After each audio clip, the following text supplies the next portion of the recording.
जैसे मैंने आपको ऑडियो क्लिप भेजी मार्टिन लूथर किंग की the I have a dream, तो उसको अब मैं पूरे स्टोरी को पढ़ूंगी एक एक पैराग्राफ और उसके बाद जो है उसको हिंदी में एक्सप्लेन करूंगी। समरी आपके पास है, आप इसको ध्यान से सुनिए और इसको सुनने के बाद जो है आपको क्वेश्चन आंसर्स भी मैं लिख के दूंगी। उन क्वेश्चन आंसर्स को आपको याद करना है, ठीक है। तो ये जो मार्टिन लूथर किंग 1963 में वॉशिंगटन जो यूएसए में एक जगह है उसके एक सभा जिसका नाम था मार्च ऑन वॉशिंगटन, इस पे जो है उन्होंने ये बातें कही। I am happy to join with you in what will go down in history as the greatest demonstration for freedom in the history of our nation। वो कह रहे हैं कि मैं बहुत खुश हूं कि आज मैं इस सभा में आप सभी के साथ उपस्थित हूं और आज जो है हम उस स्वतंत्रता की बात करेंगे जो कई वर्षों के बाद जो है हमें मिली है। 50 years ago, a great American in whose symbolic shadow we stand today signed the Emancipation Proclamation. This momentous degree is a great beacon, light of hope to the million of Negro slaves who have been seared in the flame of withering injustice। उन्होंने बोला आज से 5 साल पहले America ने एक proclamation sign किया, एक संधि साइन की जो कि एक बहुत बड़ी आस बनी उन निग्रो के लिए। निग्रो कौन? जैसे हमारे यहाँ पे जाति व्यवस्था है, वहां पे जो है रेस की व्यवस्था है, रंग गोरा और काला। जो गोरे हैं उनको हम बोलते हैं व्हाइट और जो काले हैं उनको हम बोलते हैं ब्लैक या फिर निग्रोस। तो मार्टिन लूथर किंग ने कहा कि निग्रो के लिए, निग्रो स्लेव्स मतलब निग्रो जनजाति जो कि स्लेव की तरह काम करती थी, चाकर की तरह काम करती थी, उनके लिए एक बहुत बड़ी आशा बन के आई। It came as a joyous daybreak to end the long night of their captivity, but 100 years later, the Negro still is not free। फिर उन्होंने कहा कि 100 साल बीत गए। ये जब बात उन्होंने कही तब उन्होंने कहा कि 100 साल बीत गए, ये जो साइन किया हुआ ट्रीटी कि सब कोई जो है वो फ्री है, ये जब कही गई तब आज भी जो निग्रो है वो आजाद नहीं है। 100 years later, the life of Negro is still badly crippled by the manacles of segregation and chains of discrimination। फिर उन्होंने कहा कि 100 साल बीत गए लेकिन आज भी गुलामी की जंजीरों में निग्रोस बंधे हुए हैं और हर स्तर पर उनका शोषण हो रहा है। 100 years later, the Negro lives on a lonely island of poverty in the midst of the vast ocean of material prosperity। कि इकोनॉमिक ग्रोथ इतना हो चुका है, कई लोग जो हैं वो बहुत अमीर हो चुके हैं, लेकिन निग्रो की स्थिति जो है वो आज भी वैसी ही है, वो आज भी उसी गरीबी में जी रहा है जो 100 साल पहले वो जीता था। 100 years later, the Negro is still languished in the corners of American society and find himself in exile in his own land। So we have come here today to dramatize a shameful condition।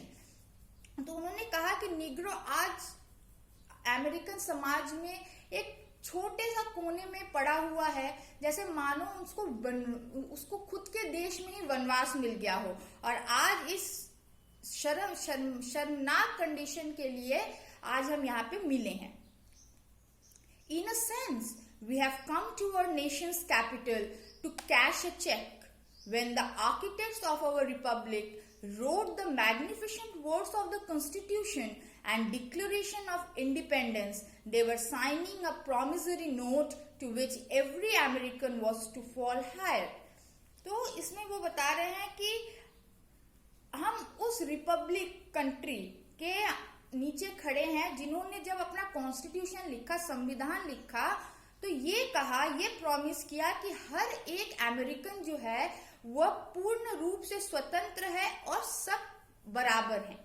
This note was a promise that all men, yes, black as well as white men would be guaranteed the unalienable rights of life, the liberty, the pursuit of happiness.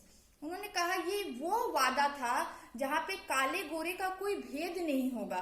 काला गोरा चाहे वो किसी भी रंग का क्यों ना हो, किसी भी रेस का क्यों ना हो, उसको जिंदगी जीने की आजादी मिलेगी, उसको बात करने की आजादी मिलेगी, उसको खुशी मिलेगी. It is obvious today that America has defaulted on its promissory note insofar as her citizens of color are concerned. फिर उन्होंने कहा कि ये प्रॉमिसरी नोट तो बिखरा हुआ हमें दिख रहा है. हमें ये बार बार नजर आ रहा है कि रंग के आधार पर भेदभाव आज भी है. Instead of honoring this sacred obligation, America has given the Negro people a bad check, a check which has come back marked insufficient fund. तो बोला गया कि ये जो ऑब्लिगेशन था, ये अमेरिकन जो है निग्रो पीपल को मॉनिटरी बेसिस पे, धन के आधार पर जो है ये कह के टाल दिया जाता है कि हमारे पास पर्याप्त फंड नहीं है. But we refuse to believe that the Bank of Justice is bankrupt. We refuse to believe that there are insufficient funds in the great vaults of opportunity of this nation. So we have come to cash this check, a check that will give us upon demand the riches of freedom and security of justice. फिर उन्होंने बोला कि मैं और यहाँ मौजूद सारे लोग इस बात को नकार रहे हैं और ये हमें विश्वास नहीं हो रहा है कि इस देश में जो अपॉर्चुनिटीज हैं वो इतनी कम हैं कि वो निग्रो तक प्राप्त नहीं हो पा रही है, निग्रों को प्राप्त नहीं हो पा रही है. We have also come to hallowed spot to remind America of the fire urgencies of now. This is no time to engage in the luxury of cooling off or to take the tranquilizing drug of gradualism. No, now it is the time to make the real promises of democracy. Now it is the time to rise from the dark and desolate valley of segregation to the sunlit path of racial justice. Now it is time to lift our nation from the quicksands of racial injustice to the solid rock of brotherhood. उन्होंने बोला आज हम इस बात के लिए यहाँ पे आए हैं कि अब अमेरिका को उस रेवोल्यूशन की जरूरत है जहाँ जो सच्चे मायने में डेमोक्रेसी की जो प्रोमिसेस हैं उसको पूरा करने का समय आ चुका है. और ये रेस के नाम पे ये काले गोरे के आधार पर भेदभाव जो है वो बंद करना पड़ेगा. और इस भेदभाव के कारण जो भी इनजस्टिस हो रहा है, जो भी चीजें हमें प्राप्त नहीं हो रही हैं, निग्रोस को प्राप्त नहीं हो रही हैं, उसको बदलना पड़ेगा. और भाईचारे की जो भावना है काले गोरे के बीच में, जो भाईचारे की भावना है उसको बढ़ाना पड़ेगा. Now it is the time to make justice a reality for all of God's children. It would be fatal for the nation to overlook the urgency of the movement. The sweltering summer of the Negroes' legitimate discontent will not pass until there is an invigorating autumn of freedom and equality. 1963 is not an end but a beginning. Those who hope that Negro needed to blow off steam and will now be content will have rude awakening if the nation returns to business as usual. वो बता रहे हैं कि अब वो समय आ चुका है जब भगवान का हर बच्चा जो है उसको बराबर का हक मिले. ये अगर नेशन, ये अगर अमेरिकन नेशन इस बात को नकार रहा है या फिर ये जो अर्जेंसी है, ये जो इस मोमेंट की डिमांड है, अगर उसको वो नहीं पहचान रहा है तो वो बहुत बड़ी गलती कर रहा है. 1963 जो है वो आगाज है उस आजादी के लिए जहां पे जो है निग्रोस को अपना अधिकार पाने के लिए निग्रोस किसी भी हद तक जा सकते हैं. There will be neither rest nor tranquility in America until the Negro is granted his citizenship rights. The whirlwinds of revolt will continue to shake the fountains of our nation until the bright days of justice emerge.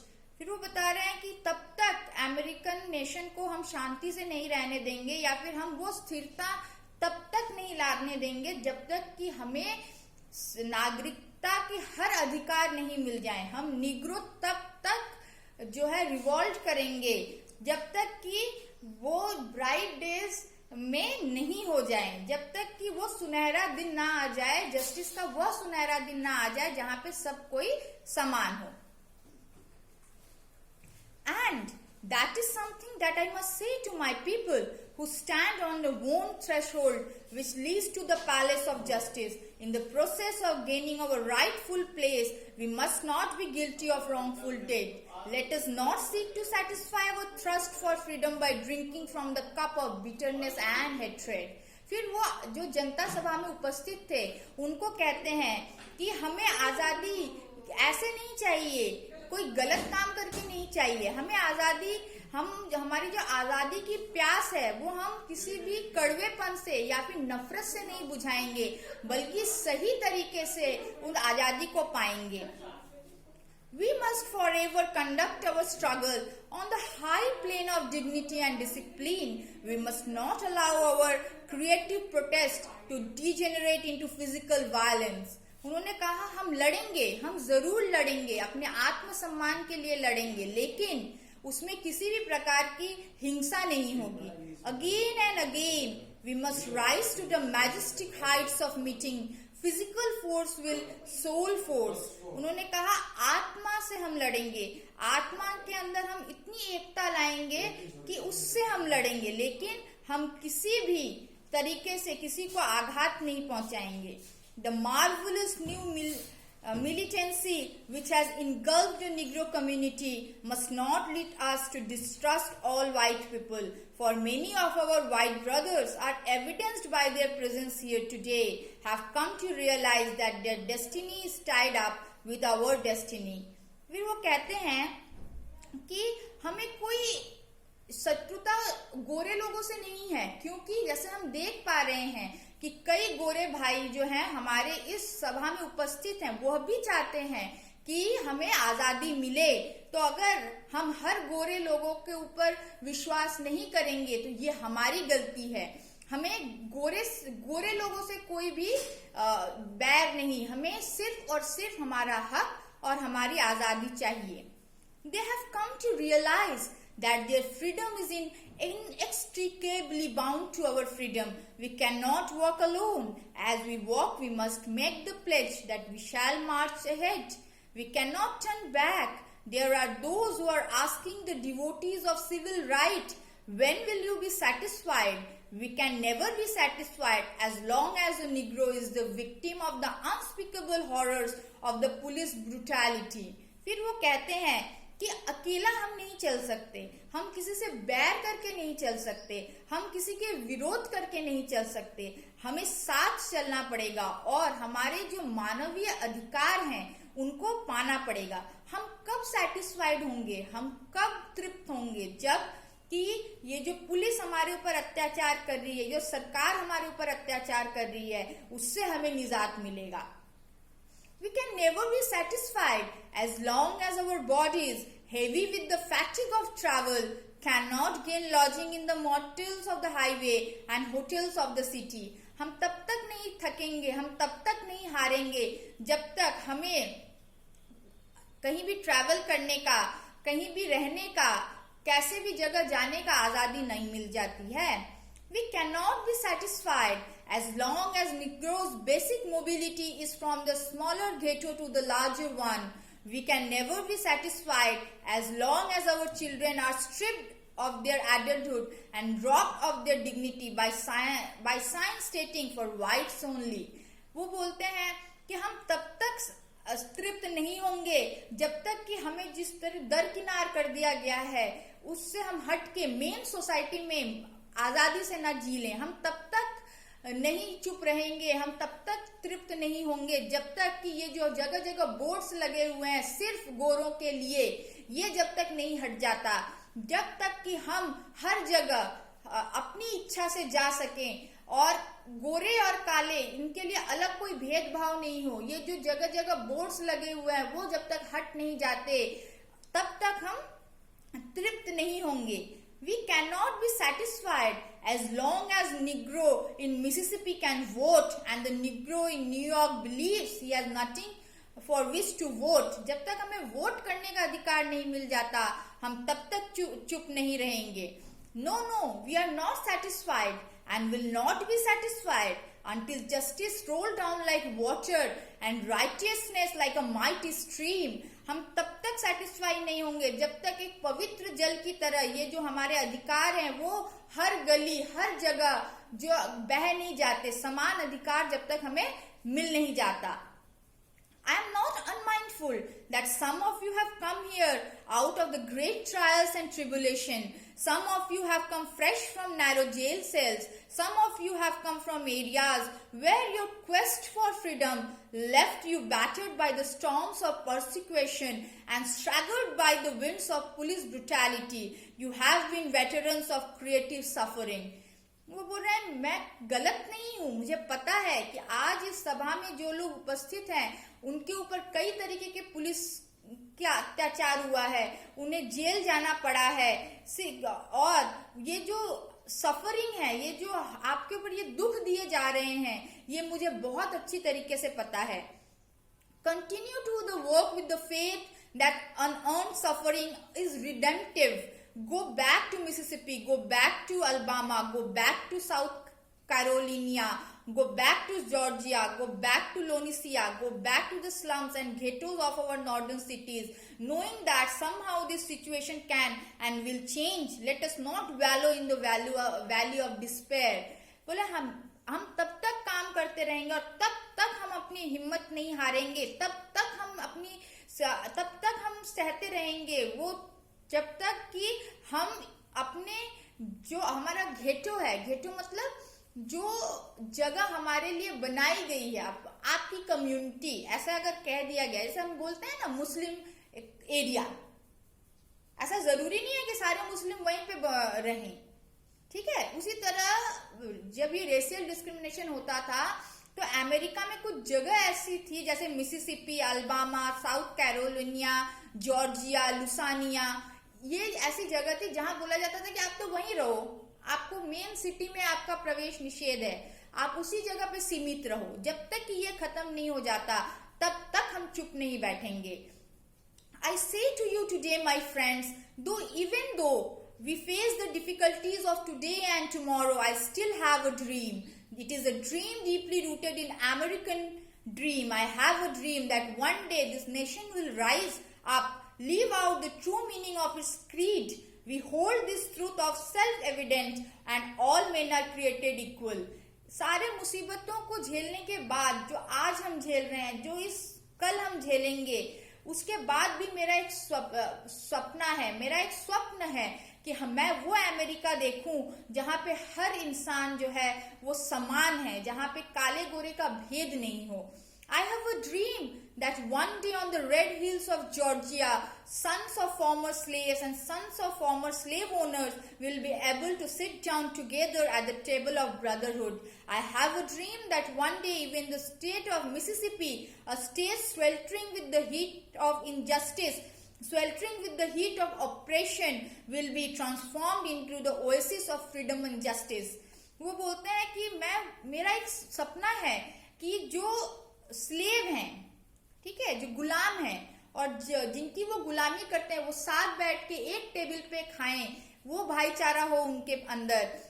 और जहां पे ये जो injustice की आग जो धधक रही है मिसिसिपी में, ये जो हमें दबाया जा रहा है, हमारा शोषण किया जा रहा है, ये जो आग जो मिसिसिपी में धधक रही है, उस जगह भी जो है एक शांति और जस्टिस का जो सैलाब आए और उसमें सब सराबोर हो जाए. I have a dream that my 4 little children will one day live in the nation where they will not judge by the color of their skin but by the content of their character. वो बोलते हैं कि मेरा एक सपना है कि मेरे जो बच्चे हैं, मेरे 4 बच्चे हैं, वो जो है किसके कारण जाने जाएं, अपने गुणों के कारण जाने जाएं, ना कि अपने रंग के कारण. I have a dream that one day in Alabama, which is vicious racist, with his governor having his lips dripping with the words of interposition, and nullification. One day, right there in Alabama, little black boys and black girls will be joined hands with the little white boys and white girls as sisters and brothers. बोल रहा है मेरा एक सपना है कि Alabama, जहाँ पे काले गोरों के बीच इतना भेद है कि वो हाथ नहीं मिला सकते, मेरा यह सपना है कि एक दिन एक ऐसा भी दिन आए जब काले गोरे का भेद खत्म हो जाए और काले गोरे बच्चे दोनों एक साथ मिलके हाथों में हाथ डाल के घूमे, भाई बहन. I have a dream today. I have a dream that one day every valley shall be exalted, every hill and mountain shall be made low. The rough places will be made plain and crooked places will be made straight, and all the glory of Lord shall be revealed and the flesh shall see it together. This is our hope. वो कहते हैं कि सारे जो उबड़े खबड़े रास्ते हैं, सारे जो उलट पुलट हुआ सोसाइटी है, ये जो सारा संसार है वो एकदम प्लेन हो जाए, एकदम समतल हो जाए और सबके लिए जो है वो समान हो जाए. और यही मेरी चाहत है और यही मेरी आशा है. तो मार्टिन लूथर किंग ने इस प्रकार से अपनी जो ड्रीम है, इस प्रकार से अपनी जो प्रचेष्टा है वो उस सभा में कहा.